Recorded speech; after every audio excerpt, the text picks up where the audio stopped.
Big pass நேயர்களுக்கு வணக்கம். So லைவ்ல பார்த்தோம் அப்படின்னா நம்ம சாண்ட்ராவோட நாடகம் தாங்க முடியல. இன்னைக்கு ப்ரோமோ எல்லாமே சாண்ட்ராவையே சுற்றி சுற்றி வந்துட்டுருக்கு. ஏன்னா அவங்களோட நடிப்பு அரக்கியாக இருக்காங்க. லைக் அவங்க என்ன நினச்சிட்டு இருக்காங்க அப்படின்னா, இந்த வீடே தனக்கு எதிராக இருக்குது, நான் ரொம்ப பாவம் மக்களே அப்படின்னு சொல்ல ட்ரை பண்ணுறாங்க. இதுக்கு இல்லையா சார் ஒரு எண்டுன்ற மாதிரி டெய்லியும் இதே ஸ்ட்ராட்டஜி பண்ணிட்டு இருக்காங்க. பார்க்க பச்சையாக தெரியுது. உங்களை உண்மையாகவே ஒருத்தங்க டார்கெட் பண்ணுறாங்க அப்படின்றதும் மக்களுக்கு புரியும். நீங்களா போய் தனியாக உட்காந்துக்கிட்டு நீங்களா அவங்கள இரிட்டேட் பண்ணிவிட்டு அவங்க எல்லாரும் என்ன தப்பாக பேசிட்டாங்க, அவங்க என்ன சீன்னு சொல்லிட்டாங்க, நான் அவ்வளோ கேவலமாக இருக்கேனா, நான் அவ்வளோ இதாக இருக்கிறேனா அப்படின்னு நடிக்கிறதுக்கு மக்களுக்கு வித்தியாசம் தெரியாதா? மக்கள் அவ்வளோ முட்டாளுன்னு நினச்சிட்டாங்களா? ஏன்னா சாண்ட்ரா எல்லா சீசன் பிக் பாஸும் பார்த்துருக்காங்க, எல்லா லாங்குவேஜ்லையும் பார்த்துருக்கேன்றாங்க. தமிழ், ஹிந்தி, மலையாளம்னு எல்லா லாங்குவேஜிலும் பிக் பாஸ் பார்த்துருக்காங்க. ஸோ அவங்களுக்கு ஒரு பாயிண்ட் புரியுது. எப்போதுமே இந்த ஒன் வர்சஸ் ஒரு குரூப் அப்படின்றதுல அந்த ஒன்னுக்கு ஒரு மெஜாரிட்டியான சப்போர்ட் கிடைக்கும். மக்கள் பார்க்குறக்கு பாவம்னு நினைப்பாங்க. அண்ட் மோர் ஓவர் அவங்களுக்கு நல்ல ஒரு அட்டென்ஷன் கிடைக்கும். ஸோ அந்த ஒரு அட்டென்ஷனுக்காக சாண்ட்ரா இதெல்லாம் பண்ணிகிட்ருக்காங்களான்னு தெரியல. லைக் ரொம்ப இரிட்டேட்டிங்காக இருக்குது.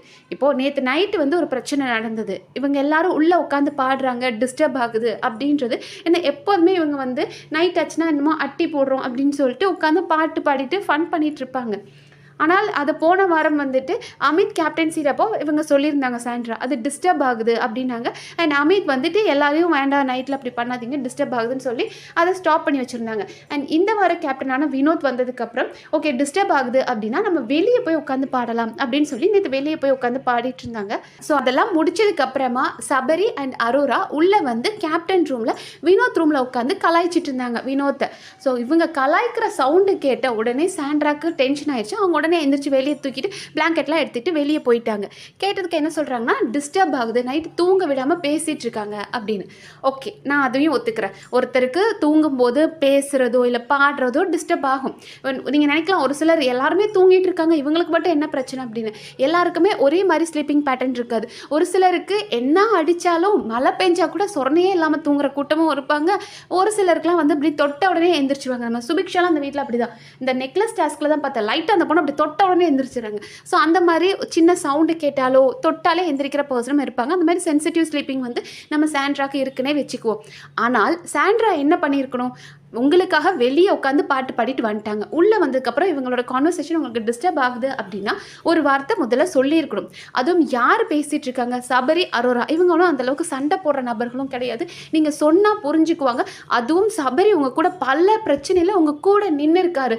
சாண்ட்ரா அழாதீங்க, சாண்ட்ரா இப்படி பண்ணலாம் அப்படி பண்ணலான்னு உங்களுக்கு அவ்வளோ சப்போர்ட்டிவாக நின்று இருக்கார். அவர்கிட்ட ஒரு வார்த்தை சபரி எனக்கு டிஸ்டர்ப் ஆகுது, நீங்கள் ரெண்டு பேரும் பேசணுன்னா கொஞ்சம் வெளியே போய் பேசுங்க, நாங்கள் என்னை தூங்க விடுங்க, எனக்கு சின்னதாக வந்து டிஸ்டர்ப் இந்த மாதிரி சவுண்ட்லாம் கேட்டால் கூட எனக்கு தூக்கமே வராது, ப்ளீஸ் நீங்கள் கொஞ்சம் வெளியே போகிறீங்களா அப்படின்னு கேட்டிருந்தா அவங்க ரெண்டு பேரே வெளியே போயிருந்திருப்பாங்க. அதை விட்டுட்டு இவங்க எதுவுமே பேசாமல் அவங்க பாட்டுக்கு பிளாங்கெட் எடுத்துகிட்டு போயிட்டாங்க. ஸோ அவங்க இதை வந்து ஒரு இஷ்யூ ஆக்கணும்னு ட்ரை பண்ணுறாங்க. உண்மையாகவே அவங்க கன்சர்ன் ஸ்லீப்பிங்காக இருந்தது அப்படின்னா அவங்க முதல்ல ரெக்யூஸ்ட் பண்ணி கேட்டிருந்துருக்கலாம். இருங்க எனக்கு தூக்கம் வருது நீங்கள் வெளியே போங்கன்னு ரெக்யூஸ்ட் பண்ணி கேட்டிருந்தாலே இவங்க போயிருந்திருப்பாங்க. ஆனால் அவங்களுக்கு மேட்ரு அது கிடையாது. அவங்கள பொறுத்த வரைக்கும் இவங்கெல்லாம் என்னை டார்ச்சர் பண்ணுறாங்க அப்படின்னு அவங்க போய் தனியாக உட்காந்துக்கணும். அப்போ மற்ற ஹவுஸ்மேட்ஸ் எல்லாருமே சாண்ட்ரா இப்படி பண்ணுறா அப்படி பண்ணுறான்னு எல்லாரும் அவங்கள பற்றி பேசணும். அவங்களுக்கு ஒரு அட்டென்ஷன் வேணும். பார்க்குற மக்களும் ஐயோ பாவம் சாண்ட்ரா அப்படி நினைக்கணும். அதுக்காக வெளியே போயிட்டாங்க. ஸோ அதை பார்த்த உடனே சபரி அண்ட் அரோரா ரொம்ப ஹர்ட் ஆயிட்டாங்க. சபரி அரோராலாம் தெரிச்சு ஓடிட்டாங்க. முதல்ல இந்த ஸ்கூல் வார்டனை பார்த்தா எப்படி எல்லாருமே இந்த ஹாஸ்டல்லலாம் வார்டனை பார்த்தா எல்லாம் தெரிச்சு ஓடுற மாதிரி ஐயோ இவளா அப்படின்ற மாதிரி அவங்கவுங்க பெட்டில் போய் படுத்துட்டாங்க. அப்புறம் தான் பார்க்குறாங்க சாண்ட்ரா வெளியே போய் படுத்ததும் சரி நம்மளால் ஒருத்தங்க போய் கஷ்டப்பட வேண்டாம்னு சொல்லிட்டு சபரி ஆகட்டும் அரோராவாகட்டும் அண்ட் கேப்டனான வினோத் எல்லாரும் போய் சாரி சொல்கிறாங்க. லைக் சாரி நாங்கள் வேணும்னு பண்ணலை, உங்களுக்கு டிஸ்டர்ப் ஆகக்கூடாது தான் நாங்கள் வெளியே போய் பாடிட்டு இருந்தோம். அண்ட் அது மட்டும் இல்லாமல் நாங்கள் கேப்டன் ரூமில் தான் பேசணும், அந்த கிளாஸ் எல்லாம் நாங்கள் அதில் தான் லாக் பண்ணிட்டு பேசணும், உங்களுக்கு சத்தம் கேட்கக்கூடாதுன்னு, பட் உங்களுக்கு டிஸ்டர்ப் ஆயிருக்கு சாரி அப்படின்போது அவங்க அந்த பிளாங்கெட்டை தலையிலேருந்து எடுத்து கூட பார்க்க மாட்டுறாங்க. அப்படியே அதை மூடிட்டு அவங்க பேசவே மாட்டுறாங்க. பாயிண்டில் என்ன சொல்கிறாங்க அப்படின்னா நீ வேணும்னே பண்ணுற, எனக்கு இது டிஸ்டர்ப் ஆகும்னு தெரிஞ்சே நீ இதை பண்ணுற அப்படின்னு. அப்போ அவர் சொல்கிறாரு, சபரி புரிய வைக்க ட்ரை பண்ணுறாரு, அப்படி வேணும்லாம் நான் பண்ணலை, நாங்கள் சும்மா பேசிகிட்டு இருந்தோம், அது உனக்கு டிஸ்டர்ப் ஆயிடுச்சுன்னா சாரி, இனி நாங்கள் பண்ணலை, நாங்கள் எல்லோரும் தூங்கிடுறோம் அப்படின்னு அவர் சொல்கிறாரு. கேப்டன் அவருக்கு என்ன பயம் அப்படின்னா, வினோத்துக்கு கேப்டனாக இருந்துட்டு நீ ஏன்டா ஒன்றுமே கண்டுக்கல, நாளைக்கு நம்மளை சொல்லிடுவாங்களேன்னு அவரும் போய் பேசுகிறாரு. ஆனால் அதையும் கண்டுக்க மாட்டுறாங்க, நீங்கள் எல்லாரும் வேணும்னு தான் பண்ணுறீங்க அப்படின்ற மாதிரி இந்த ஒன் வர்சஸ் ஹவுஸ்மேட்ஸ் அப்படின்ற கான்செப்டை ட்ரை பண்ணுறாங்க. அதனால் அவங்களும் சொல்லி பார்த்துட்டு ஒரு பாயிண்டில் சபரின்ட்டு, சாரி சாண்ட்ரா, நீ நினைக்கிற மாதிரி நாங்கள் வேணும்னு பண்ணல, பட் உனக்கு அப்படி தோணுச்சுன்னா சாரி அப்படின்னு சொல்லிட்டு அவர் வந்துட்டார். சாண்ட்ரா என்ன ட்ரை பண்ணுறாங்கன்னா, தன் கூட நல்லா இருக்கிறவங்கள கூட ஏதோ ஒரு விதத்தில் சண்டையை போட்டு நீங்கள் எல்லாரும் என்னை அப்போஸ் பண்ணுறீங்க அப்படின்னு காட்ட ட்ரை பண்ணுறாங்க. இப்போது இவ்வளோ நாள் வந்துட்டு இதுக்கு முன்னாடி வரைக்கும் சபரி ஆகட்டும் அவரும் போய் சாண்ட்ராக்கு நின்னார். பட் இந்த விஷயத்தில் அவரும் ஹர்ட் ஆகிருப்பார். நம்ம நார்மலாக பேசினது கூட வாலண்டடாக பண்ணுறோம், ஆனால் வாண்டடாக பண்ணுறோன்னு இவ சொல்லிட்டாலே அப்படின்னு சபரி விலகுவார். திவ்யா ஆல்ரெடி கொஞ்சம் விலகி நிற்கிறாங்க.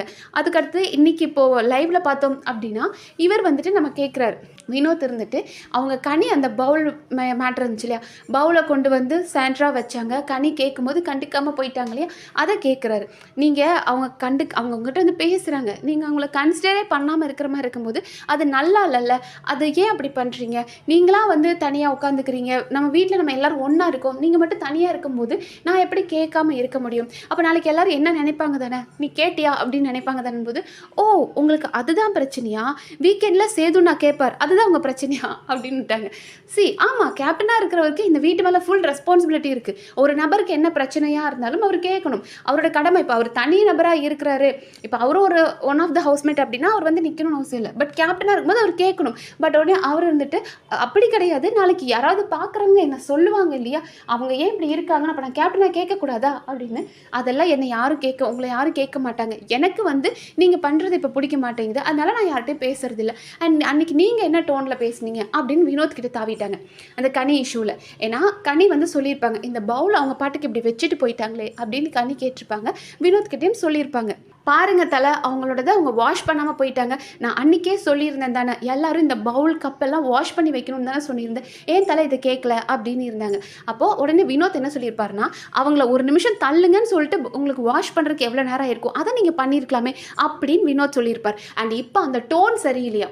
ஸோ சாண்ட்ராவை பொறுத்த வரைக்கும் யாருமே தன் கூட பேசக்கூடாது, அவங்க எல்லாரையும் என்ன ப்ளேம் பண்ணலான்னு யோசிக்கிறாங்க. இப்போ வினோத் என்ன சொல்கிறாங்கன்னா, நீங்கள் அன்றைக்கி சொன்ன டோன் சரியில்லை, நீங்கள் அன்றைக்கி எவ்வளோ ஹார்ஷாக சொன்னீங்க, அவங்கள தள்ளுன்னு சொல்லிட்டு நீங்கள் இதை பண்ண வேண்டியதானே அப்படின்னு நீங்கள் என்ன கேட்டீங்க இல்லையா அப்படின்னு அவர் சொல்கிறாரு. இப்போ அதில் என்னங்க இருக்குது, அங்கே உட்காந்து ஒருத்தங்க வந்து இப்போ அங்கே வந்து ஆதிரை ஏதோ வாஷ் பண்ணிகிட்டு இருக்கா அப்படின்னு சொல்லிட்டு நீங்கள் பவுல் கழுகாமல் போயிட்டேன்றீங்க, ஆதிரை கொஞ்சம் தள்ளிக்கோங்க வாஷ் பண்ணுங்கன்னு சொன்னால் என்ன ஆக போகுது, இதில் என்னங்க பிரச்சனை உங்களுக்கு அப்படின்றாங்க. அண்ட் கனியை பற்றியும் வினோத் கேட்டார். கனி உங்ககிட்ட ஒரு விஷயம் பேசுகிறாங்க, நீங்கள் அவங்க முகத்தை கூட பார்க்காம இருக்கீங்க, அப்போ அவங்க அன்றைக்கி கஷ்டப்பட்டு அழுதாங்க தானே அப்படின் போது அவங்க சாண்ட்ரா சொல்கிறாங்க, ஆமாம் நான் என்ன பண்ண முடியும், நான் வந்து அமித் கிட்ட பேசிகிட்டு இருந்தேன் அப்படின்னு. ஸோ சாண்ட்ரா இப்போ மட்டும் கிடையாது, பல நேரங்களில் அப்படி தான் நடந்துக்குவாங்க. இதுக்கு முன்னாடி கூட ஒரு தடவை விக்கல்ஸ் அண்ட் கனி 2 பேரும் உட்காந்து காலையில் பேசிகிட்டு இருப்பாங்க. அந்த நேரம் சாண்ட்ரா கிராஸ் ஆகுவாங்க, விக்கல்ஸ் கூப்பிட்டு குட் மார்னிங் அப்படின்வாரு, அவங்க மதிக்கவே மாட்டாங்க, கண்டுக்கவே மாட்டாங்க விக்கல்ஸ், அவங்க பாட்டு கிராஸ் பண்ணி போயிடுவாங்க. அப்போ கனி சொல்லுவாங்க, நல்ல வேலை நான் அவளுக்கு சொல்லாமலே இல்லை, குட் மார்னிங் சொல்லி நானும் அவகிட்ட பல்பு வாங்கியிருப்பேன் அப்படின்ட்டு இருந்தாங்க. ஸோ சாண்ட்ராவோட டார்கெட்டில் கனி கேங் இருக்காங்க. ஏன்னா சாண்ட்ரா வெளியே இருந்து பார்த்துட்டு வந்திருக்காங்க, கனி கேங் இருக்குது, ஸோ இந்த கேங்கை அடிக்கணும், அப்போ நம்ம தனியாக இருக்கணும், ஸோ தனியாக இருக்கிறத வச்சு மக்கள் நமக்கு சப்போர்ட் பண்ணுவாங்க அப்படின்னு சாண்ட்ரா இதை பண்ணுறாங்க. இந்த பவுலை கழுகாதது கூட சாண்ட்ராவோட பிளான் தான். ஏன்னா கனி அது ஒரு நாளைக்கு முன்னாடி தான் கேப்டன் கிட்ட அட்ரஸ் பண்ணுறாங்க, இங்கே பாருங்கள் கேப்டன், நிறைய பேர் இப்படி பவுல் கப்பெல்லாம் வச்சுட்டு போயிடுறாங்க, அது கிச்சனில் பார்க்க ஒரு மாதிரியாக இருக்குது, நான் கிச்சன் டீமாக இருக்கும்போது இந்த இடம் இப்படிலாம் கசகசன்னு இருந்தால் எனக்கு பிடிக்காது, நாங்கள் இந்த க்ளீன் பண்ணுற இடத்துல அப்படி இருந்தால் பிடிக்காது, அவங்க பவுலையும் கப்ஸையும் அவங்களே கழுக சொல்லுங்கள் அப்படின்னு கனி ஜென்ரலாக ஒரு விஷயத்த அட்ரஸ் பண்ணுறாங்க. அதை சாண்ட்ரா நோட் பண்ணிக்கிட்டாங்க. ஓ கனிக்கு அப்போ பவுல் கழுகாமல் இல்லை கப் கழுகாமல் வச்சா அவங்களுக்கு கோபம் வரும், அப்போ நாம் அதை பண்ணுவோம், அதை பண்ணிவிட்டு அவளை வெறுப்பேற்றுவோம், அவள் பேசட்டும், அவளை கத்த விட்டு நாம் ஒரு சிம்பத்தி கார்டு எடுத்துக்குவோம் அப்படின்ற ட்ரை பண்றாங்க. ஸோ இன்னும் டாஸ்க் ஸ்டார்ட் ஆகல, வேறு ஏதாவது யோசிச்சு இன்ட்ரெஸ்டிங்காக என்னத்தை கொண்டு வர போறாங்கன்னு தெரியல. இன்னைக்கு ஃபுல்லாக 3 ப்ரோமோ பார்த்தா இன்னைக்கு ஃபுல்லாக இப்படியே ஓட்டிடுவானுங்க போல இருக்கு. அதான் சுபாப்பம் வேறு ஏதாவது இன்ட்ரெஸ்டிங் நம்ம அடுத்த வீடியோவில் பார்க்கலாம். நன்றி.